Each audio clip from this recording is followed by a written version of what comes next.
আগের তুলনায় তো এখন ভালোই দেখছি যে কোনো কিছু হইলে সাথে সাথে স্টেপটা নিচ্ছে সরকার। তো ভালো, আগের থেকে অনেক ভালো এবং তারা সঠিক বিচারটা অনেকে পাচ্ছে আবার অনেকে পাচ্ছে না। সবাই যে পাচ্ছে আমি এটা বলবো না। অনেকে চক্ষু লজ্জার ভয়ে আসলে মিডিয়ার সামনে বা পুলিশের কাছে যেখানে কমপ্লেন করে সেই জায়গা থেকে এখনো তো অনেক কিছু ঝুলন্ত আর বাকি বা অনেকে সমাচার বলে যাচ্ছে, সেই জায়গা থেকে কী করছে সেই হিসেবে নারীদের উদ্দেশ্যে কী বলছে?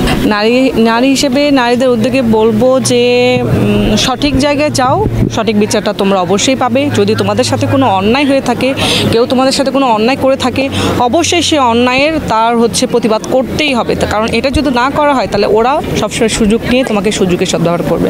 সো একবার যদি তুমি কোনো অবহেলিত হয়ে যাও বা একবার যদি তোমার সাথে কোনো অন্যায় হয়, অবিচার হয়, তাহলে সেটা নিয়ে তুমি প্রতিবাদ করো। আমরা সব নারী নারীদের প্রতি আমাদের রেসপেক্ট এবং স্নেহটা থাকবে অবশ্যই।